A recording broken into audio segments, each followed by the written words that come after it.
Her scalp was tied to a horse, her limbs to others, and then at the signal they ran in opposite directions.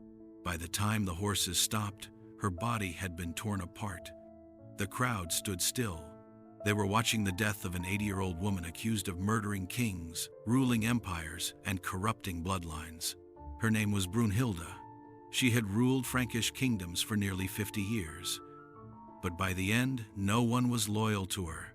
Not the nobles, not the church, not even her own descendants. According to the records, her death was not just punishment, it was public humiliation. She was paraded through the army camp on a camel. She was spat on, beaten, and mocked. Then came 3 full days of torture before her body was handed over to the horses. But this wasn't how it began. Brunhilda didn't come to power through cruelty. She came through marriage. She was a princess from Spain, a Visigoth, a foreigner, and her husband's death changed everything. That's the story we're telling today. How a foreign queen became a feared ruler, how a royal feud lasted decades, and how, in the end, the punishment wasn't just death, it was erasure. Because before she was torn apart by horses, she had torn a kingdom apart herself. Brunhilda was born around the year 543 in the Visigothic kingdom of Hispania, present-day Spain. Her father was Athanagild, king of the Visigoths. She grew up in a royal court shaped by war, religious division, and power struggles. Her family followed Arian Christianity, a belief system at odds with the Roman Church. But Brunhilda converted to Catholicism when she married King Sigebert I of Austrasia in 567. At the time, the Frankish kingdom was split into rival territories. Austrasia was in the east, Neustria in the west, Burgundy in the south. These lands were ruled by descendants of Clovis Ison's nephews and grandsons, who often fought each other more than their enemies. Marriage between royalty was not just personal, it was political. Brunhilda's marriage to Sigebert was one of these calculated moves. She was meant to bring peace between Spain and the Franks. But peace never came. Instead, her sister Galswintha married Sigebert's brother, Chilperic of Neustriand. Within a year, Galswintha was strangled in her bed. Many believed it was done on the orders of Chilperic's mistress, Fredegund. This was the trigger. Brunhilda blamed Fredegund for her sister's murder. What followed was not a court case, it was war. Between 2 women, between 2 kingdoms, between 2 ways of ruling. After Galswintha's death, Brunhilda urged her husband Sigebert to go to war with his brother. Sigebert agreed, and it cost him his life. He was assassinated in 575, reportedly by Fredegund's agents, using poisoned daggers. Brunhilda was captured, exiled, and in prison, but she didn't vanish. She came back, and she brought a long memory. She would rule again, not just as queen, but as regent, commander, and power broker. But her rule would no longer be about alliances. It would be about survival. Brunhilda was raised in the royal court of Toledo, surrounded by wealth, religion, and political tension. Her father, King Athanagild, ruled over a Visigothic kingdom torn between Roman Catholic and Arian Christian ideologies. These divisions weren't just spiritual, they decided who held power, who got killed, and who made alliances. She was taught to navigate these dangers early. As a Visigothic princess, Brunhilda would have learned Latin, court protocols, and political negotiation from clerics and palace officials. Her education was likely shaped by religious tutors and court advisors who understood that knowledge meant survival. She was groomed not just to marry but to rule. At the time, royal daughters were expected to serve as political bridges, not thinkers. But Brunhilda was both. Her marriage to Sigebert changed more than her religion, it changed her outlook. She converted to Catholicism, joined a foreign court, and quickly learned how fragile alliances could be. She watched as her sister Galswintha became queen of Neustrione, to be murdered within months. The man responsible, Chilperic, faced no punishment, and the woman who replaced Gull's Wintha Fredegundwas, elevated instead. This moment reshaped Brunhilda. The system she married into was corrupt. The king's word wasn't law. It was a weapon. And if Brunhilda wanted to survive, she had to master that system better than anyone else. She began surrounding herself with loyal advisors, some religious, some military. She took a hard stance on justice, ordering executions for those who betrayed the throne. She formed alliances with bishops and nobles, but she remembered betrayal, and she didn't forgive it. Even in exile, she used her influence. Letters from that period suggest she was still communicating with royal courts. She was planning her return, and when she did return, she no longer played the role of the grieving widow. She took charge, acting as regent for her son, Childebert II, while eliminating rivals one by one. She believed in royal blood. She believed in law. But more than anything, she believed that power must be held, or it will be stolen. She had learned that peace was a lie, and from that lesson, her reign would only grow sharper. Brunhilda returned from exile in 575, after her husband's assassination. Her young son, Childebert II, was the rightful heir to the throne of Austrasia. He was 5 years old. Brunhilda took full control of the kingdom as his regent. This was her first official title, regent, for a child king, but it gave her near absolute authority. She reorganized royal administration. She enforced Roman legal traditions across her territories. She expelled corrupt nobles and replaced them with men loyal to her crown. She also established direct connections with the Catholic Church, using bishops to enforce royal orders. It wasn't just about staying in power, it was about changing how power worked. Austrasia became more centralized under her control. The aristocracy, who had grown used to manipulating weak kings, now faced a queen who answered to no one. Some saw her as a reformer. Others saw her as a tyrant. When Childebert came of age, he kept his mother close. She didn't step aside. She remained in court, still issuing commands, still shaping policy. Then, in 596, he died, sudden, possibly poisoned. But Brunhilda didn't lose her grip. She moved to Burgundy to serve as regent again, this time for her grandsons, Theuderic II and Theudebert II. It was an unusual move. Few royal women held regency more than once. Fewer still controlled multiple kingdoms, but Brunhilda wasn't done. She placed one grandson on the throne in Burgundy, the other in Austrasia. She moved between their courts, giving commands, raising armies, and removing rivals. The Franks had never seen anything like it. She wasn't just the grandmother of kings. She was the power behind both thrones. But keeping two crowns balanced was not a victory. It was a risk. The brothers began to distrust each other. Nobles started to pick sides. And Brunhilda's authority began to look more like domination. She had climbed back from exile. She had outlived assassins, rivals, and betrayal. But the more power she held, the fewer allies she had. And soon, those alliances would break entirely. Theuderic II ruled Burgundy. Theudebert II ruled Austrasia. Both were Brunhilda's grandsons, and both were now old enough to make their own decisions. Brunhilda tried to control both courts, but they began to resist. Theudebert, ruling from Metz, grew suspicious of his grandmother's influence. He believed she favored Theuderic. He was right. Brunhilda saw Theuderic as more obedient, more aligned with her goals. So she encouraged him to challenge his brother. This wasn't a minor disagreement. It turned into a civil war. In 610, Theuderic launched attacks on Austrasian lands. Brunhilda advised him, direct helping plan campaigns, choose generals, and issue proclamations. The Frankish kingdoms, already fragile, were pushed into deeper conflict. Villages were burned. Noble families took sides. Trade collapsed. Meanwhile, Brunhilda's enemies at court began to plot. Theudebert responded by accusing her of conspiracy. He claimed she had manipulated both kings for her own gain. His nobles agreed. They feared her more than they trusted either grandson. And in a world where power meant land and loyalty, Brunhilda was seen as a threat to both.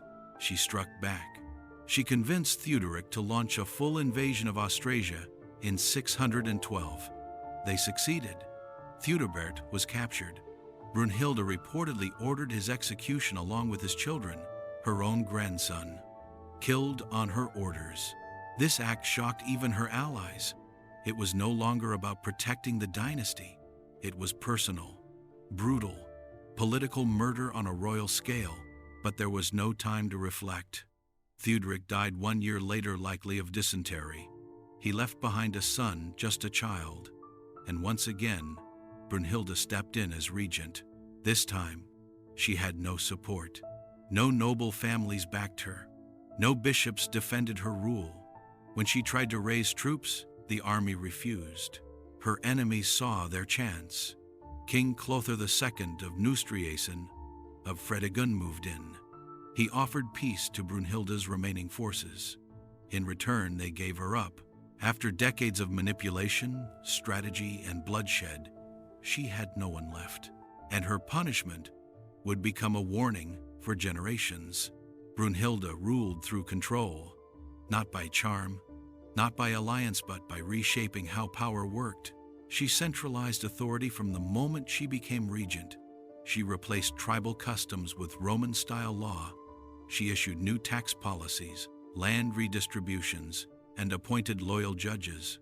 The goal was simple: reduce the power of nobles and make the crown the center of everything. But these changes created enemies.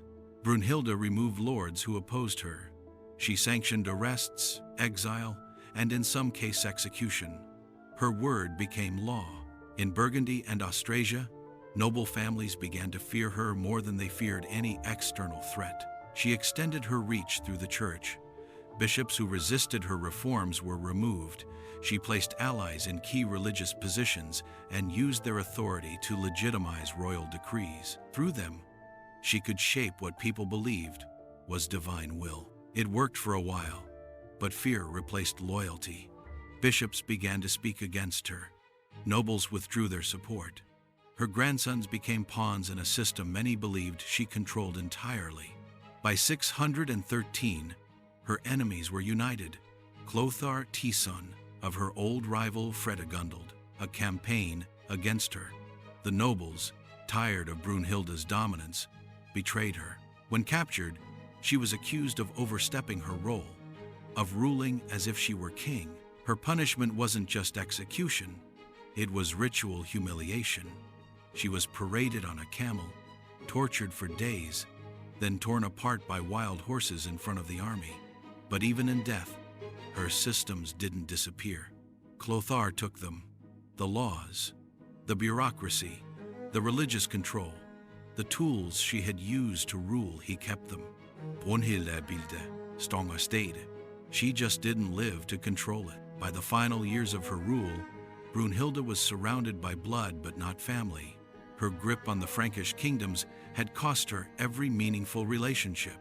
She had already outlived her husband, her sister, her son, and eventually both grandsons. But many of those deaths came not from fate, but from her own commands. The execution of her grandson, Theudebert II, along with his children, marked a turning point.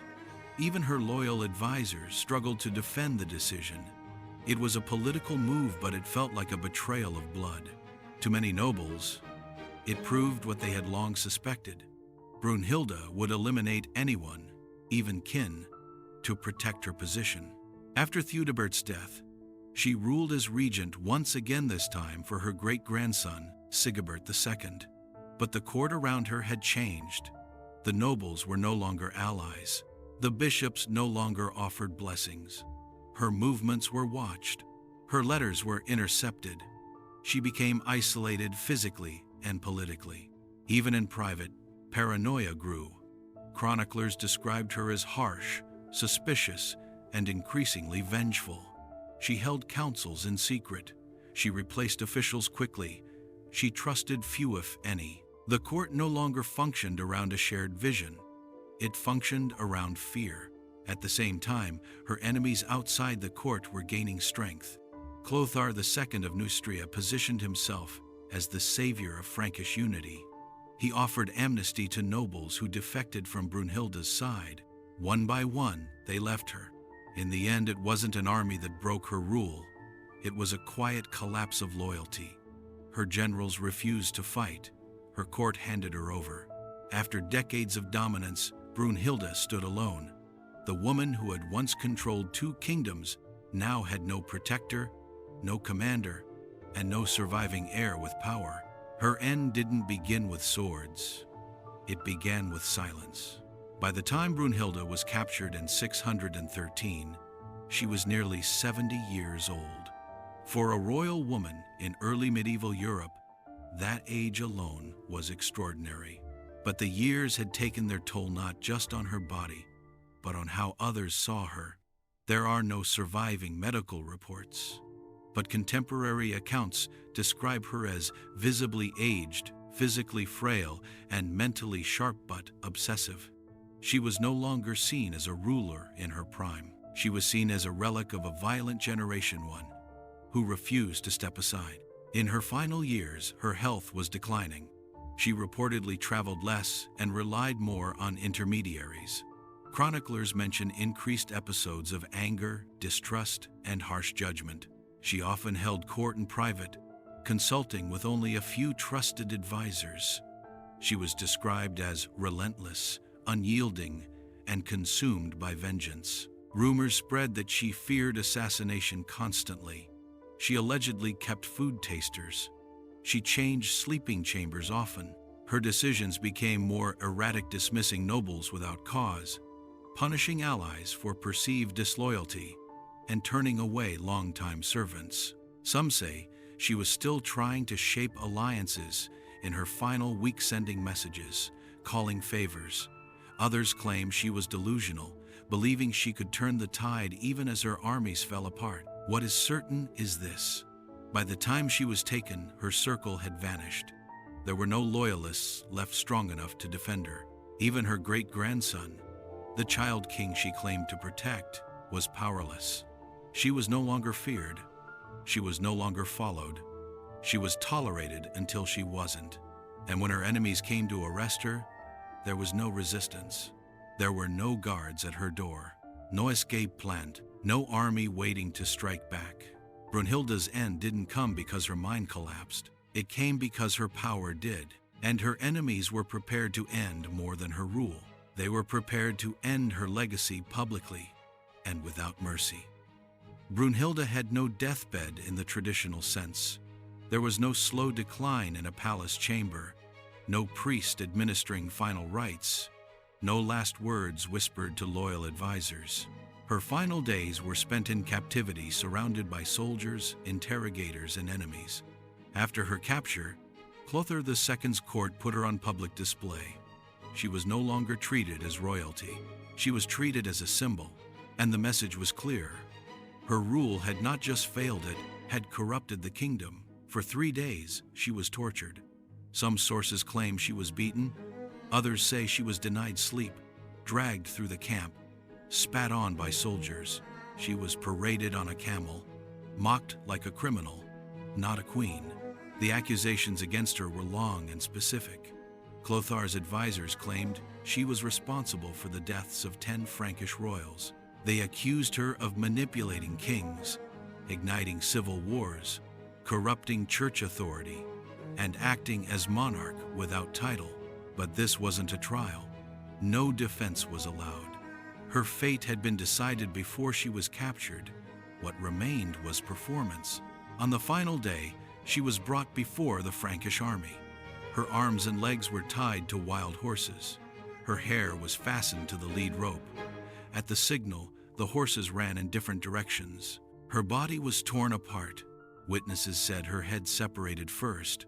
Others said her limbs stretched until they snapped from the joints. Afterwards, her remains were burned.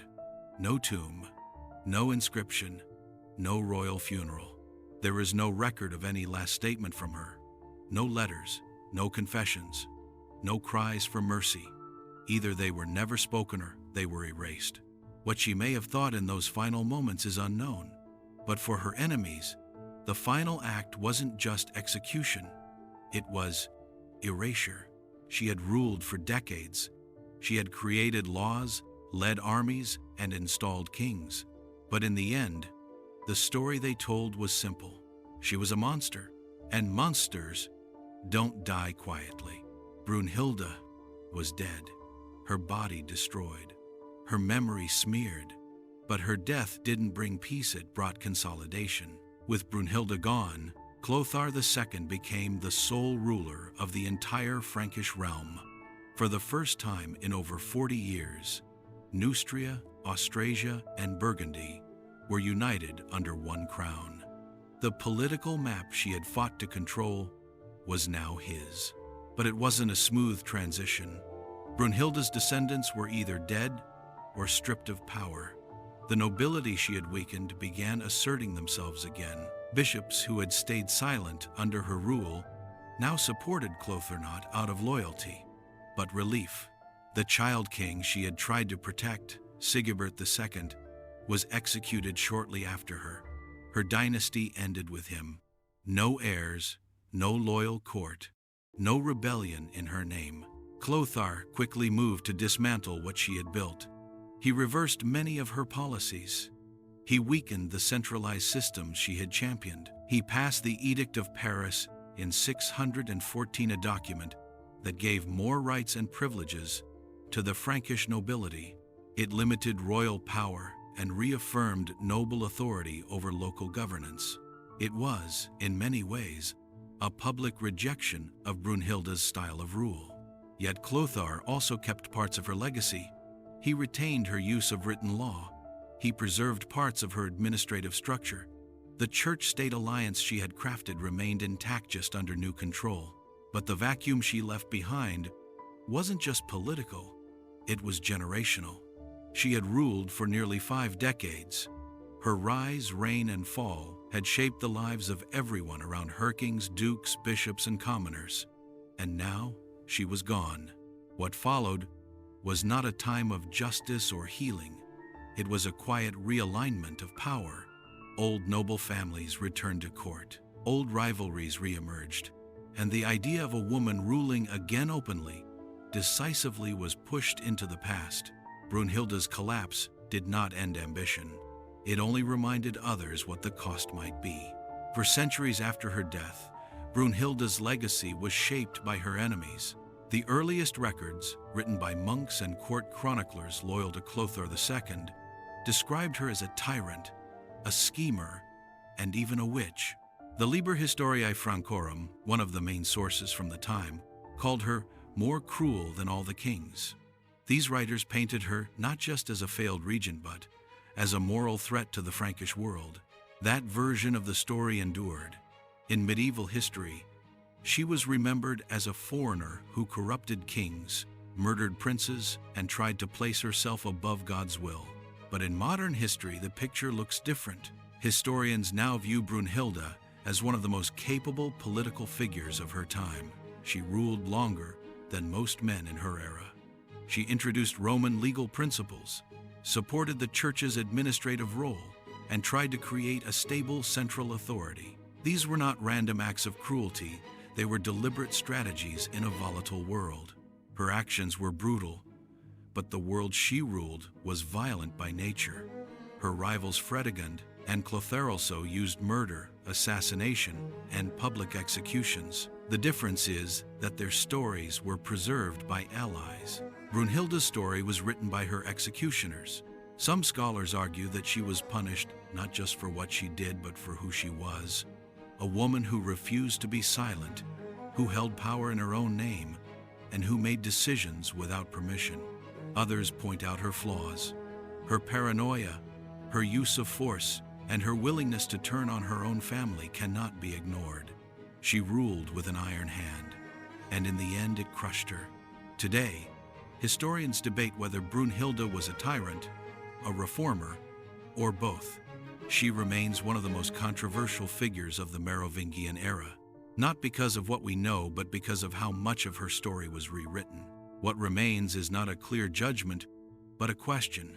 When a ruler is feared, and their enemies write the record, do we ever truly know who they were? Brunhilda ruled longer than almost any Frankish king of her time. She governed across 3 generations, spanning kingdoms, shaping laws, and redefining royal power. Yet her legacy was reduced to a spectacle of execution, her body destroyed, her story buried. But the institutions she strengthened didn't vanish. Her legal reforms laid groundwork for future centralized governance. Her use of written law, clerical administration, and regional control influenced how future monarchs ruled quietly, without her name attached. What makes Brunhilda different is not just what she did, but how people responded to her doing it. Kings before her had waged civil wars, killed relatives, and centralized power, but they were remembered as rulers. She was remembered as a monster, and that may be the clearest lesson of her life. When a woman rules like a man, decisively, violently, and without apology, she isn't judged by the same terms. Her ambition becomes unnatural, her strength becomes dangerous, and her downfall becomes necessary. Brunhilda's story is not just about power. It's about who gets to wield it and who gets punished for holding on to it too long. In the end, the system she used outlived her. So did the fear. So did the silence. But the fact that we are still telling her story centuries later, questioning it, reopening it, means that something in it still refuses to be erased. Brunhilda's story ends with her body torn apart, but her legacy lives in the systems that survived her. If you thought this was brutal, wait until you hear about another ruler who died surrounded by betrayal and mystery. His name was Alexander the Great, and his death didn't come by sword but possibly by poison, a glass of wine, a collapsing empire, and one final unanswered question: who killed the most powerful man in the world? Watch The Poisoned Prince, The Twisted Death of Alexander the Great, and see how history hides its darkest truths.